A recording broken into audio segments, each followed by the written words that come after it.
106.7 Energy FM. Same. Pero iba dito sa 106.7 Energy FM Pangga. Huwag mo sabihing radyo, sabihin mo Good morning, Luzon, Visayas at Mindanao, Metro and Mega Manila. Siyempre, good morning din sa napakaganda, napaka-sexy ang babaeng Rose. Ay, DJ Lindsay, good morning. Rose yan, di ba? Rose ba to? Mukhang Rose eh. Parang it's a mix of different flowers. Uy? Like flower, bulaklak. Sige na, yun na yun. Good morning, baby Toby. You're so Good red today. Happy morning. birthday, happy Valentine's Day, Merry Christmas. Hindi ko alam kung bakit ako nag-red ngayon eh. Pero para naman maiba, di ba, nagpula na ako. Oo, totoo yan. Kasi usually kasi ang nangyayari kasi, di ba, puro black ako eh, di ba? Neutrals. Oo, ganun lang lagi. So ngayon, since meron naman akong nakuhang damit doon sa kuya ko, no? Oo. Ito, sinuot ko na. Ayan. Bago naman. Mabuti yan. Mainam yan. Di ba, nakapula ako ngayon. Though hindi ko naman birthday, no? Hindi naman Valentine's Day. Wala lang, trip ko lang talaga, no? Buti na lang hindi ka sumakto dun sa kulay pula ng background Actually, natin. mamaya nga eh, kapag dumikit ako dyan, sasakto na ako, Brad. Picture ka. You guys belong together. Ayoko nga. Bastos ka! Sabi ko Anyway, sa'yo. DJ Lindsay, kamusta naman ang iyong umaga? Okay naman. Pero hindi ako makamove on sa nangyari sa akin kahapon, baby Toby. Ikikwento ko lang ng very Sige, fast. go. Kasi meron sa Pebbles, di ba, Nails and Lash Salon. Hello. Hindi, may client kami. Go. Tapos nagpa-home service siya. Hindi ko lang talaga matake yung gaspang ng ugali ng client. Uy? Oo. Anyari? Kasi di ba nanghihingi, syempre home service, so hihingin yung address. Tapos ang binigay niya lang na address is yung address ng kondo. Okay. Pero yung unit, hindi niya binigay. Okay. Ngayon, nung nandun na sa lobby yung nail tech namin, sabi, di message na namin yung client, ma'am, nasa lobby na po. Alam mo ba kung anong sabi nung nung client? Sabi, so sinong makakaalam na nandito na siya? Ba't di siya pumunta sa receptionist?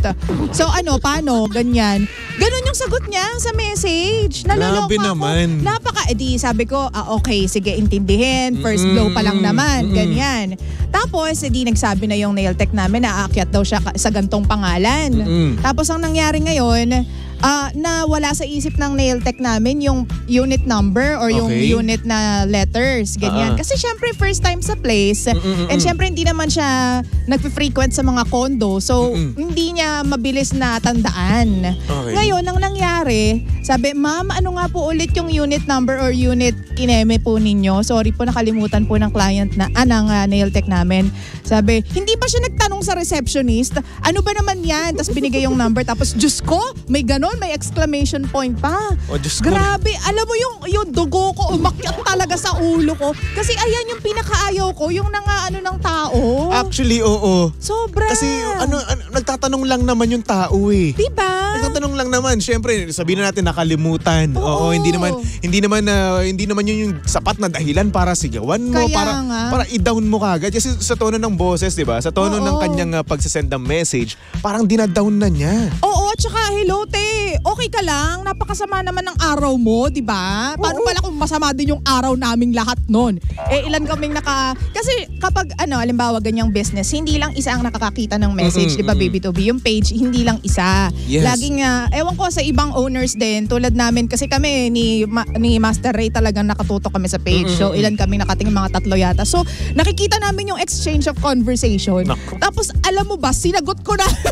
Sumagot na ako sa sobrang inis ko. Sabi ko, ma'am, pasensya na po kasi hindi natandaan ng nail tech namin yung unit number because hindi naman siya sanay sa mga kondo. Tapos yun nga, sabi ko, hindi po siya sanay sa mga kondo. She failed to memorize ineme, ganyan. Tapos di na nag-reply yung madam. Tapos ang dami niya namang sinasabi. Grabe talaga. Alam mo, if for nothing, please be kind to everyone. Please be nice. Pero syempre, serbisyo pa rin yan eh. Sabihin na natin na ikaw yung nagbabayad, no? Totoo. Pero syempre, parang naman yung maging magpakabuti ka doon sa serbisyo sa'yo, di ba? Be nice. Eto pa, tiningnan ko yung profile. Ay, may pa-outreach program. Ay, wow!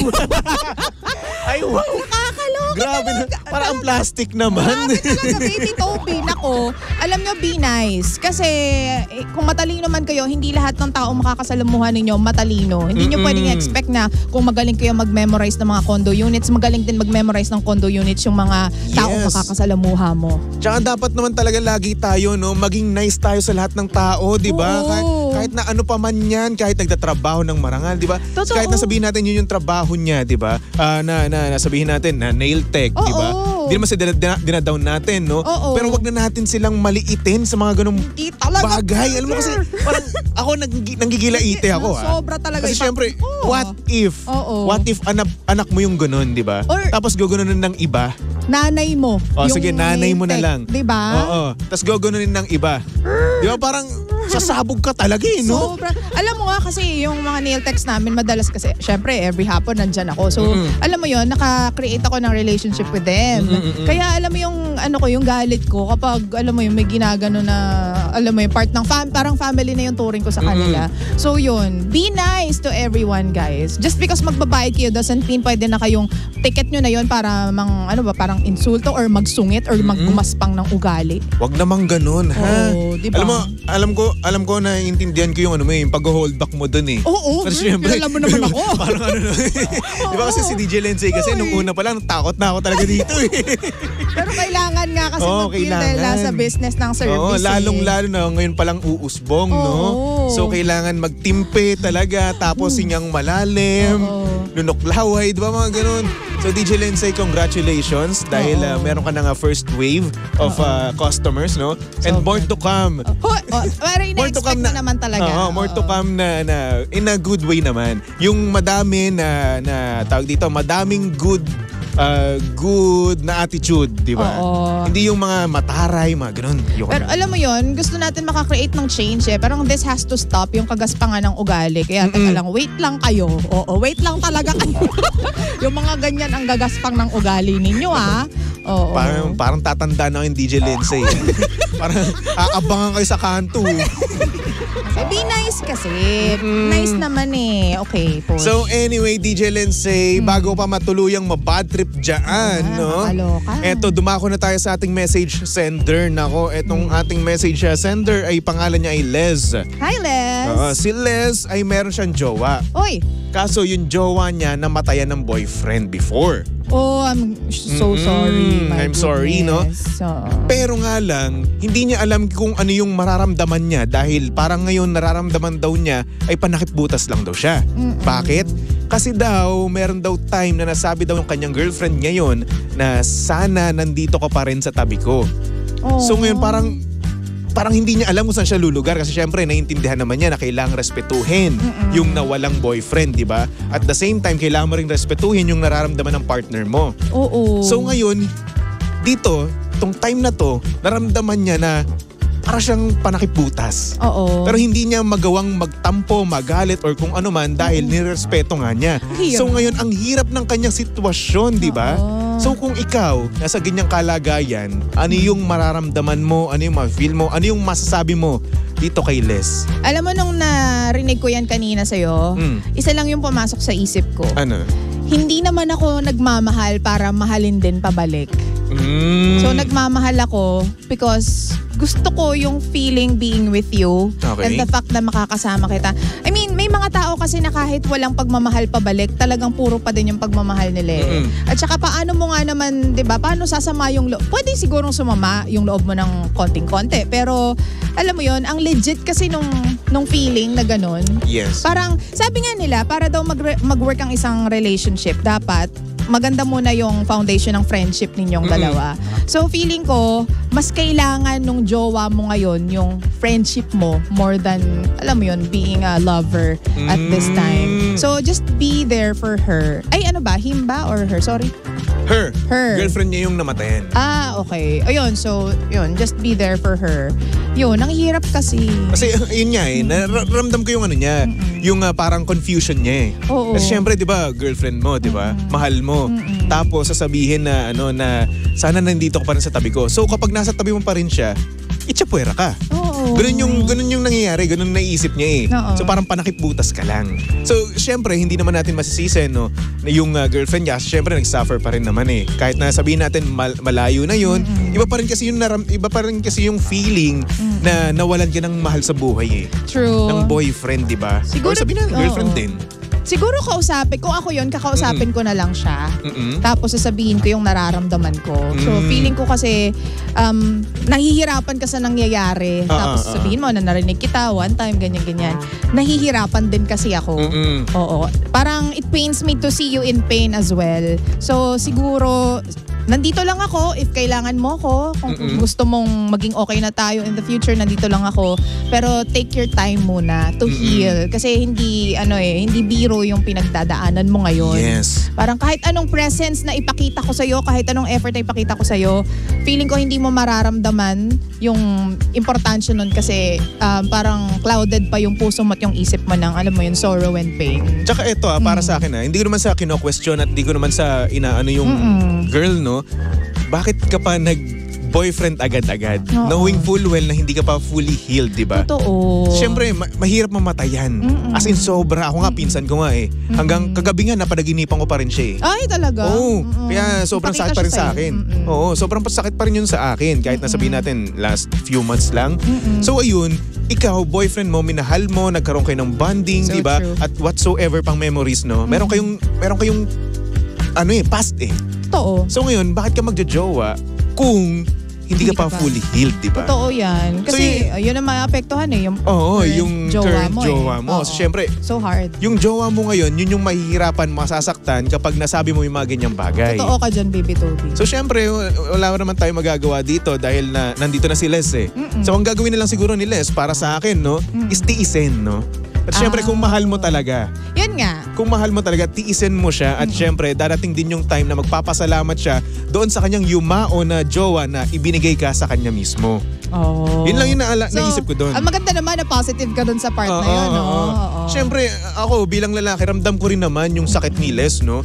Pero siyempre, kung mahal mo naman talaga yung tao, no, why not din naman, no? Yun nga, hindi ka naman Hintayin nagmamahal para mahalin din pabalik. Diba? So, mahalin mo dahil puro yung intention mo. Tsaka, simply because you love him or her. Ganyan. Pero it doesn't mean na hindi ka na dapat respetuhin ng iyong girlfriend. Jowa, Dapat oo. respetuhin ka pa rin niya. Oo, diba yung naman. nararamdaman mo? Kasi yung nasabi niya na yan, medyo masakit talaga yan eh. Oo. Diba?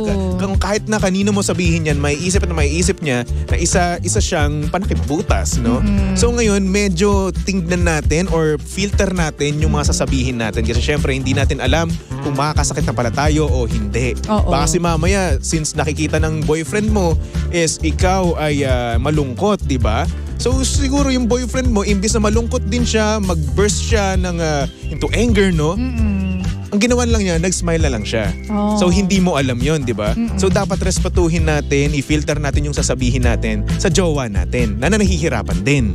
Isipin din natin yung iba. Totoo. Basta, para sa akin, kausapin mo siya. Tapos kung kailangan nyo pareho ng break, ng time, take it, no? I-take nyo yung time na yan kasi mahirap yun. Ang hirap, baby Toby, na hindi exist, hindi naman sa non-existent. Pero yung, kumbaga parang kalaban mo, ano yung ibang term sa kalaban? Kahati mo, ganyan. Doon sa attention at pagmamahal ng jowa mo is wala na. Yung mauna.